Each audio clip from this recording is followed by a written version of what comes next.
There comes a time in life when the silence within you becomes deafening. It is not the silence of peace, but the silence of pain unspoken, unexplored, and unresolved. We live in a world that teaches us to mask it, to numb it, to move on from it. But what if I told you that your pain, the very ache you try to bury, holds within it a truth so transformative, it could rewrite the way you see your entire life? Pain is not just a signal of harm. It is a call, a whisper from the deepest part of your psyche, urging you to look beneath the surface. And most people spend their entire lives trying to escape this voice, never realizing it is the only one that speaks the truth. So today, I want to speak to the part of you that hurts, not to soothe it with empty promises, but to help you uncover the great truth hidden inside of it, the truth that will change everything, if you are brave enough to listen. Pain, though unbearable at times, is often the final proof that your soul hasn't gone numb. It is not merely a biological response, not just a symptom to be silenced or suppressed. It is a message, an echo of the deepest parts of your psyche reaching toward the light. We live in a time where numbness is celebrated as resilience, where people pride themselves on not feeling, not reacting, not being too emotional. But the price of such self-imposed anesthesia is the slow erosion of the self. To feel pain is not to be weak. It is to remain alive inside. It is to resist the seductive pull of apathy and disconnection, that ache in your chest, that heaviness in your gut when something precious slips away. That is not a flaw. It is your spirit reminding you that something matters, that there is still something inside you worth fighting for, crying for, standing for. The world may tell you to move on, to distract yourself, to numb the hurt. But your pain refuses to be silenced, not because it wants to punish you, but because it wants to awaken you. Think of the person who grieves deeply after the death of someone they love. The sorrow they carry is not dysfunction. It is love in its rawest, most untamed form. It is not a problem to be solved, but an experience to be honored. A mother who mourns her child is not broken. She is simply living in the purest form of truth. She loved without restraint, and that love has nowhere to go now, but into the aching silence of absence. Her pain does not make her weak. It testifies to the immensity of her love, the depth of her connection. To hurt that deeply is to have loved that deeply. Pain is the other side of love. The sharper the ache, the clearer the evidence that something or someone touched your soul. The presence of pain means the presence of value, of meaning, of life. That's why ignoring or dismissing your pain is so dangerous. It sends the message to your own heart that what you feel doesn't matter. And when we do that too often, we begin to slowly vanish from ourselves. How many people do you know who walk through life like ghosts, not because their bodies are failing them, but because they've stopped listening to the ache inside? They tell themselves it's not a big deal. I should be over this by now. Other people have it worse. And so they silence the cry of the soul.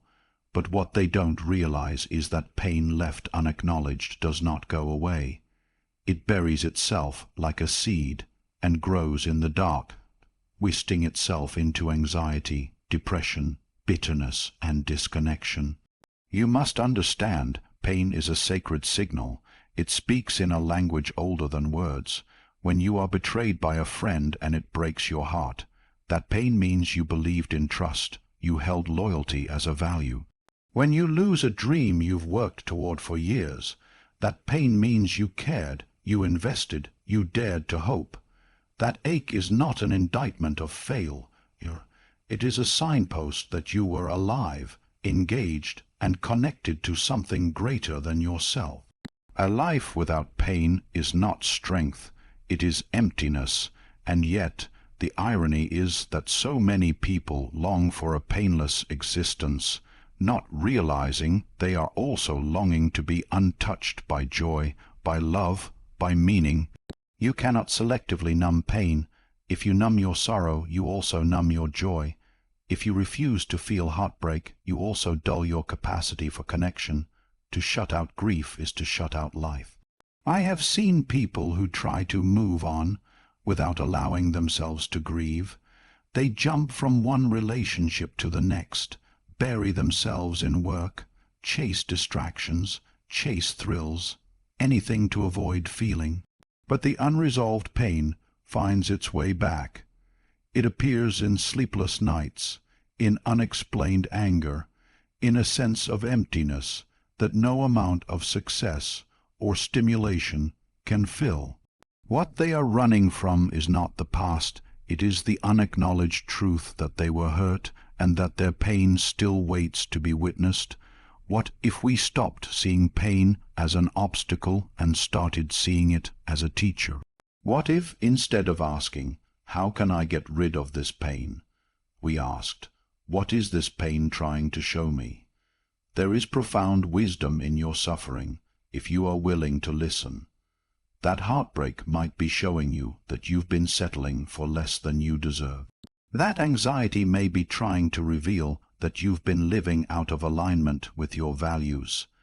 That grief might be inviting you to cherish the fleeting beauty of this life, to hold your loved ones closer, to live more fully.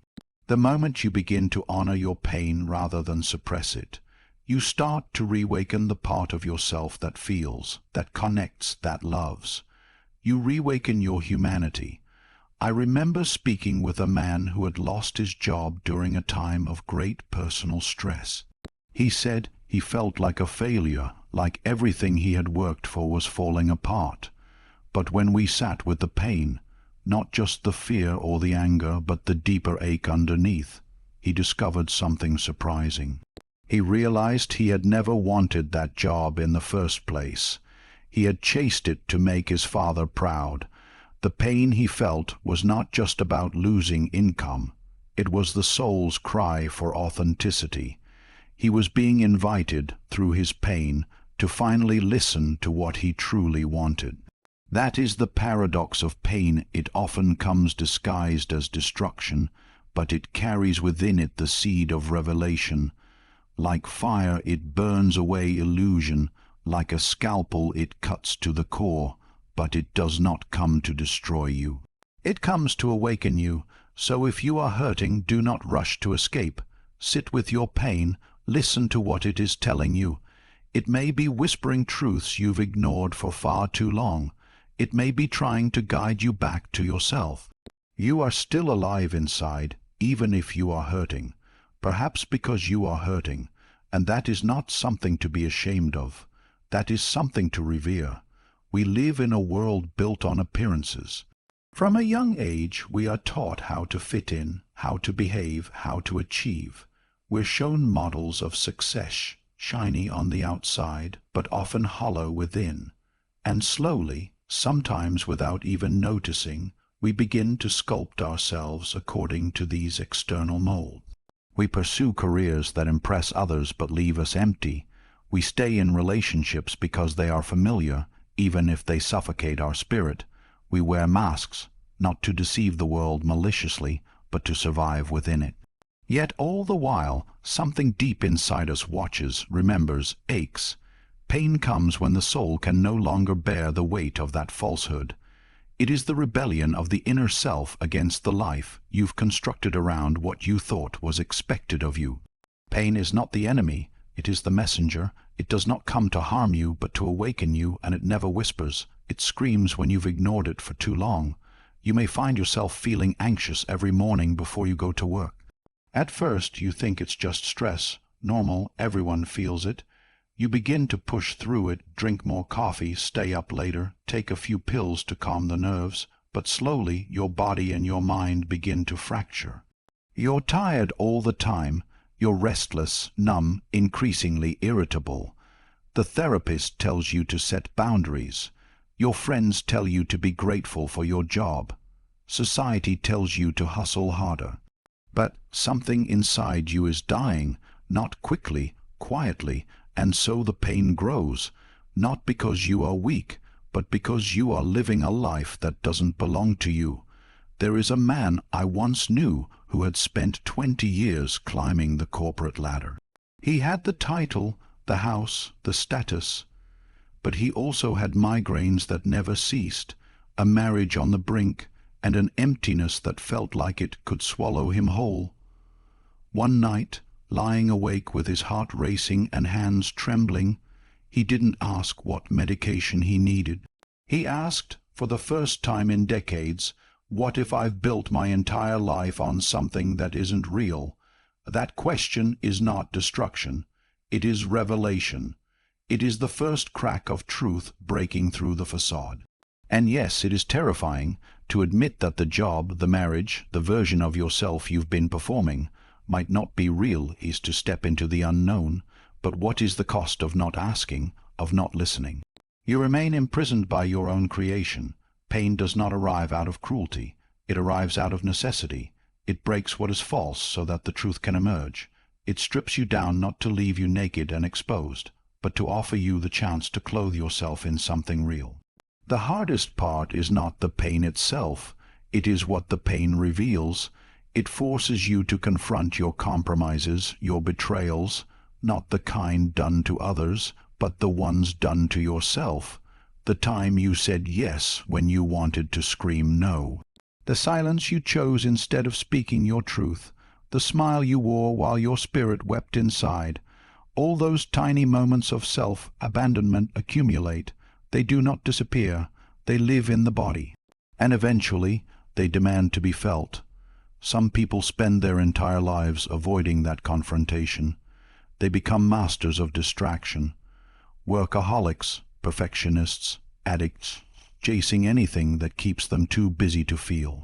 But even the most elaborate escape plans eventually fail, because the soul is relentless in its desire to be known, and pain is the soul's last attempt to wake you up before you forget who you are entirely.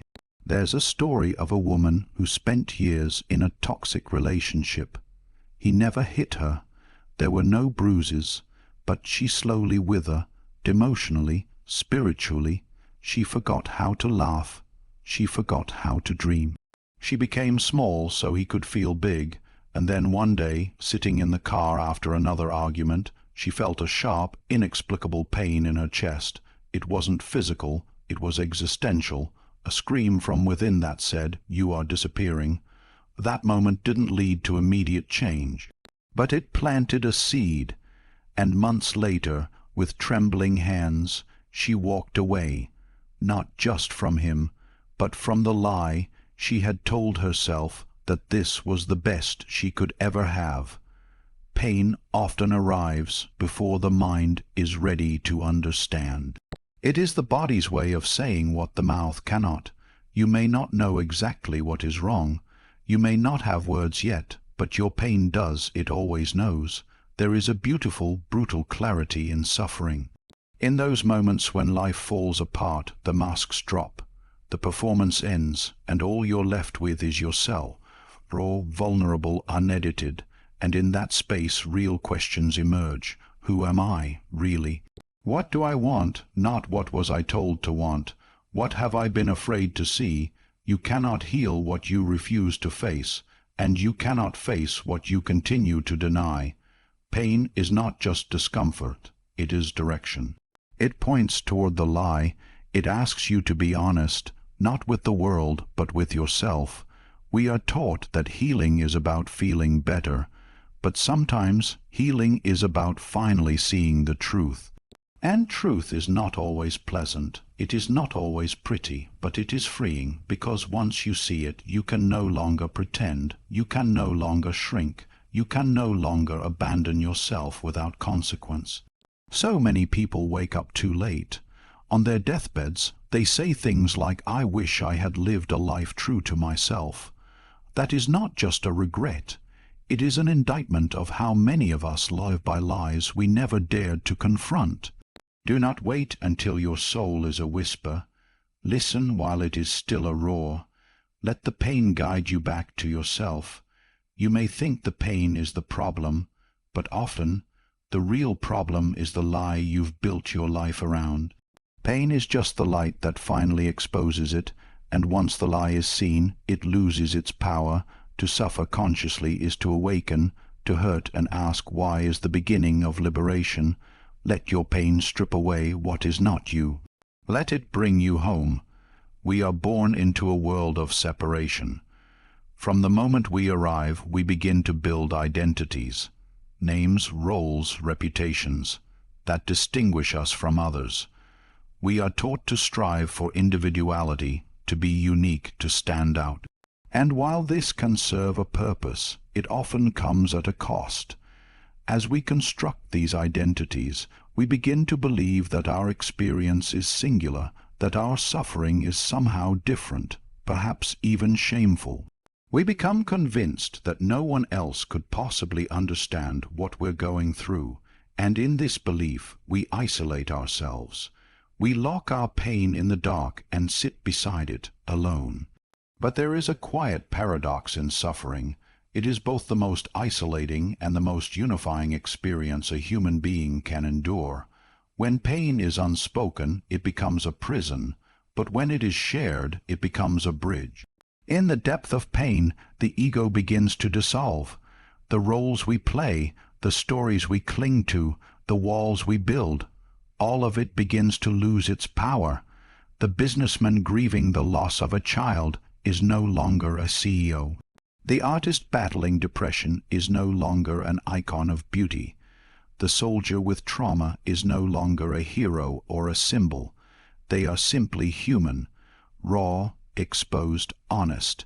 In that moment, stripped of all illusion, they are closer to truth than ever before. Imagine the veteran who carries the weight of unspeakable memories. He walks through daily life haunted by what he's seen, by what he's done, and by what he's lost. To others, he might look strong, perhaps even stoic. But inside, he is crumbling. He tries to explain, but words fail. How do you put horror into language? How do you speak of pain that exists beneath the surface of words? And yet one day, he meets another soldier. Not just someone who understands the terminology or the tactics, but someone who has felt that same silent scream, who has sat awake at 3 a.m., wondering how to live with what they remember. In that encounter, something shifts. There are no speeches, no need for explanations, just the unspoken recognition in the eyes of another. I see you. I know this place. I've been there too. That moment becomes holy. Pain becomes the language of communion. It is through pain that we learn we are not alone. When you allow yourself to be vulnerable, when you say, I am hurting, without dressing it up, without making it sound brave or noble, something extraordinary happens. People don't turn away, as your fear predicted. They lean in, because pain speaks to the parts of others they've been hiding too. It awakens empathy, not the shallow kind that says thoughts and prayers, but the deep kind that knows how to sit in the silence with someone else's sorrow and not try to fix it, only to feel it with them. There's a woman who lost her partner unexpectedly. The grief consumed her. Friends tried to offer comfort, but their words felt hollow. He's in a better place. Time heals all wounds. She smiled politely, but inside she felt more alone than ever. Until one day she met someone who had also lost the love of their life. There were no clichés exchanged, only a shared gaze and a quiet nod. For the first time, she didn't feel the need to pretend she was okay. In that presence, her pain was not something to be hidden or managed. It was seen, and therefore it was held. Pain, when acknowledged, becomes a gateway to connection. We spend so much time trying to appear strong, whole, put together, but strength is not found in perfection. It is found in authenticity. It is found in the courage to say, I am not okay, and I don't need to be fixed. I just need to be seen. And this recognition is not limited to trauma or loss. Even the quiet griefs, the disappointments, the betrayals, the loneliness, these too are threads in the human fabric. Everyone at some point has known rejection. Everyone has been afraid. Everyone has felt small in a world that demands greatness. When you speak of your pain with honesty, you are not revealing weakness. You are offering a mirror in which others can finally recognize their own humanity. It is not pain that disconnects us from others. It is the silence around it. We wear masks to protect ourselves. We say, "I'm fine," because we fear being a burden. We perform happiness because sadness feels inconvenient. But these masks do not preserve connection. They prevent it. They create distance. Because the truth is, nobody connects with your perfection. People connect with your wounds, your honesty, your struggle, not because misery loves company, but because the soul recognizes itself in another's darkness.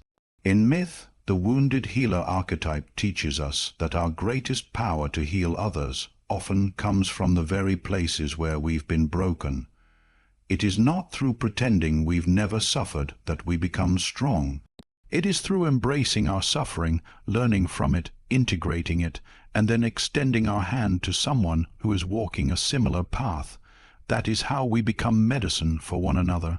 I have seen the most powerful transformations happen not in therapists' offices or spiritual retreats, but in quiet moments of raw truth between people. Two friends on a park bench, a stranger on a hotline, a message received at the right time. Not with solutions, but with presence. Not with answers, but with shared understanding. Pain is the thread that runs through all of us, and yet, each time we choose to speak of it, we unravel the illusion that we are separate. We remember the great truth that to be human is to suffer, and to suffer is to love deeply enough that something matters. If you are in pain and you feel alone, I urge you to consider this. There are countless others who have sat where you now sit. Their names may be different, their stories unique, but the ache in their chest is the same. When you speak your pain aloud, you call to them, you open a door, and someone, somewhere, will walk through it and say, "Me too." That is where healing begins, not in erasing the pain, but in sharing it. In knowing that your suffering is not a sign of weakness, but of your capacity to feel, to care, to be fully human. And in that space of shared vulnerability, something sacred unfolds, not just for you, but for all who have the courage to feel. Pain is the birthplace of purpose, and yet most of us spend our lives trying to escape it, suppress it, deny its voice. But the paradox of life is this: it is not comfort that leads us to who we are meant to be. It is not in the easy seasons of pleasure and peace that the soul finds its shape. It is in the raw, unguarded places where we are shattered, where the walls fall, and where the illusion of control dissolves, that our truest calling begins to whisper. It is in pain, harsh and unwelcome, that something ancient stirs within us, something deeper than ambition, more enduring than desire, something sacred. That stirring is purpose. That call is the beginning of transformation. No one who has ever truly changed the world began their journey from the summit of certainty. They began in the valley, on their knees, in grief, in rage, in hopelessness. The teacher does not become wise by memorizing doctrine, but by enduring what life has demanded of them. The artist does not find their voice by painting pretty pictures, but by bleeding truth onto the canvas. The healer does not choose their path from a menu of options. They are summoned by the wounds they carry. And in their effort to survive, to find meaning, to make sense of their own suffering, they uncover something that is not only personal, but universal. Think of Viktor Frankl, who endured one of the darkest horrors of human history in the concentration camps of the Holocaust. He lost everything: his family, his freedom, his future. But in the midst of that suffering, he discovered something that could never be taken: the capacity to choose meaning. He wrote not because life was good, but because life was unbearable. His pain became a compass, pointing him toward a deeper truth, that even in the most inhumane conditions the soul can rise, can decide, can transform. His suffering did not make him less, it carved him into something more. And through him, generations have found strength, hope, and meaning in their own darkest hours. Or consider Malala Yousafzai.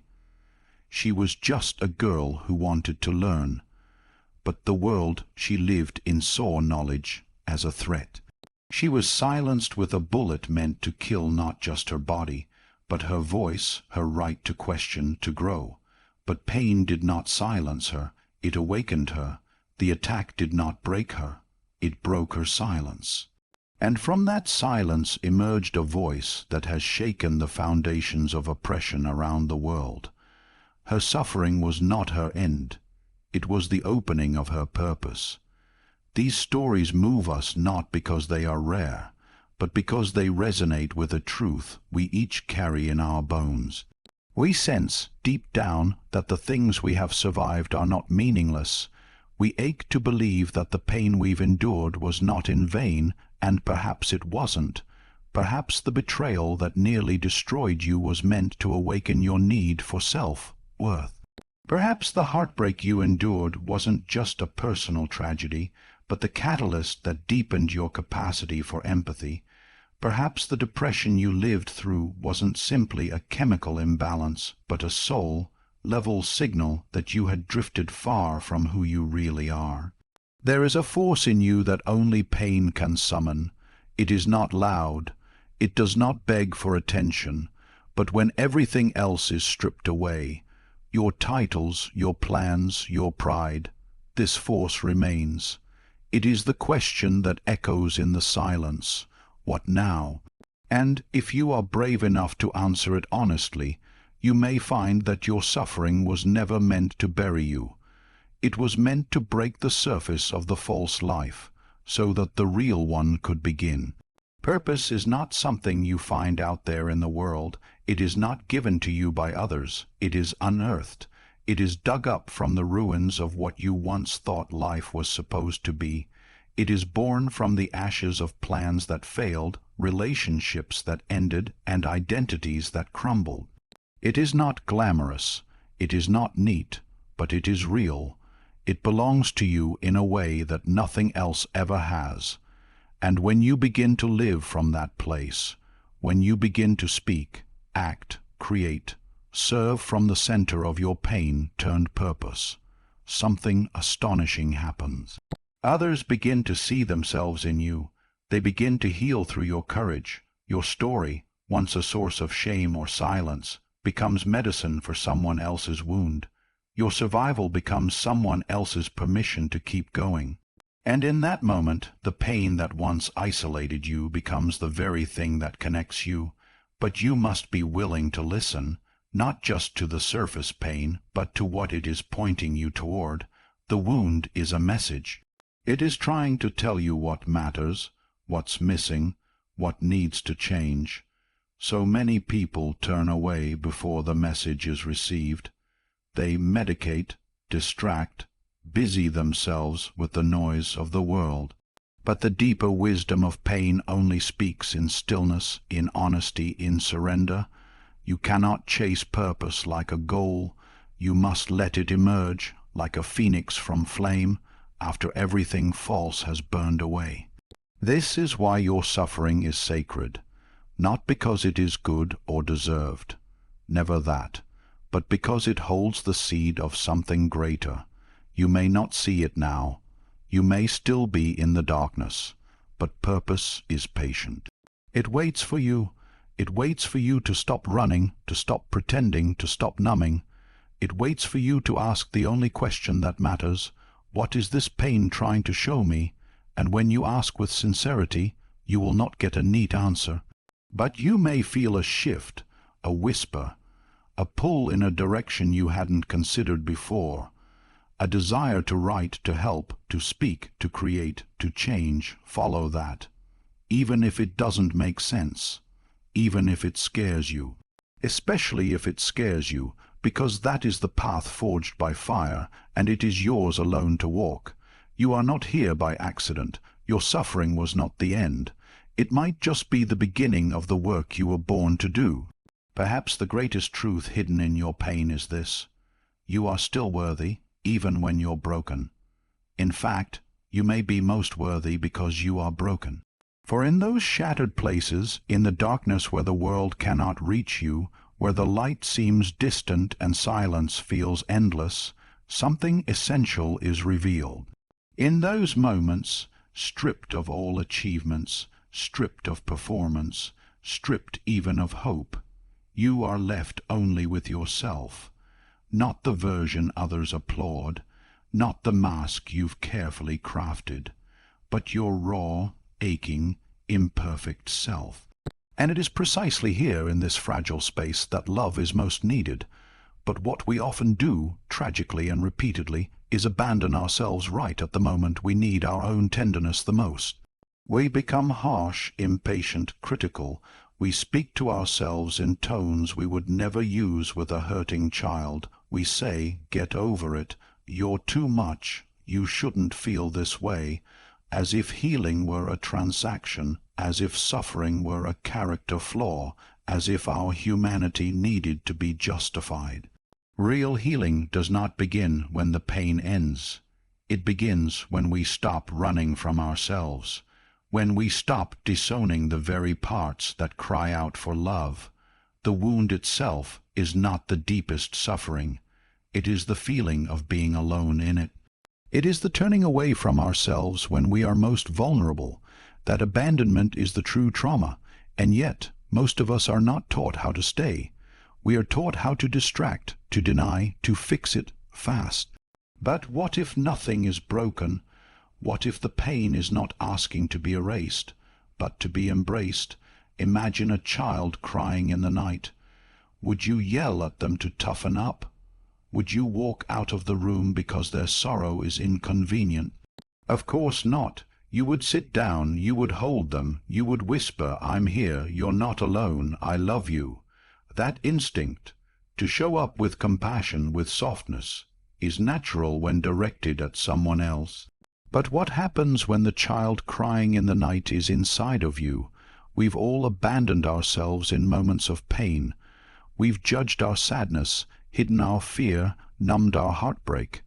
And every time we do, we send ourselves the message, "You are only lovable when you are okay."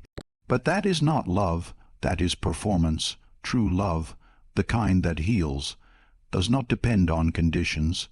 It is not reserved for the days when you are productive, smiling, impressive. It is forged in the fire of self-acceptance when you are trembling, lost, grieving. Pain is a brutal teacher, but it has one lesson above all: stay with yourself, even when it hurts, especially when it hurts. Stay when you feel ashamed, when the mistakes are too big to hide, when the silence feels unbearable. Because the pain is not trying to punish you, it is trying to bring you home. The darkness you experience is not the enemy, it is the womb of rebirth. It is the place where the old self dies and something new begins to take shape. But you must stay long enough for the transformation to happen. You must trust that even in the darkest hours you are not forsaken. You are in process. There is a myth that healing is light, that it's clarity, joy, triumph. But the truth is, healing often begins in shadows. It begins in confusion, in mess, in nights spent weeping on the bathroom floor. It begins when you finally stop pretending you're fine, when you say, "I'm not okay," and that's okay. That moment, when you choose truth over image, is the spark of real change. To love yourself in the dark is to become your own sanctuary, not to fix, but to hold, not to analyze, but to soothe. It is the revolutionary act of saying, "I am still worthy, even now, even here." And in doing so, you break the cycle of inner violence. You become the parent you never had, the friend you always needed, the presence you once searched for in others. You begin to realize that the parts of you you've hated the most, The neediness, the rage, the despair are not signs of failure but of depth. They are proof that you are sensitive, alive, connected. They are not weaknesses. They are invitations to slow down, to listen, to learn what you truly need, and what you need is not to be fixed. You need to be loved. You need to be seen, not just for your talents or your achievements, but for your tenderness, for your tiredness, for the fact that you are still here, still trying, even when it would be easier to give up. There is a sacred kind of beauty in loving yourself at your lowest. It is not glamorous. It is not something the world will celebrate, but it is real, and it changes everything. Because once you stop demanding that you be perfect before you are lovable, you begin to live differently. You stop chasing worth. You stop settling for scraps of affection. You begin to make choices rooted in self-respect, not desperation. And slowly the darkness begins to soften, not because the pain is gone, but because you are no longer alone in it. You have yourself now, and that changes everything. You begin to speak to yourself gently. You begin to care for your body not because you hate it, but because it deserves kindness. You begin to set boundaries not to punish others, but to protect the fragile growth within you. You begin to honor your pain as part of your story, not the whole story, but an essential chapter.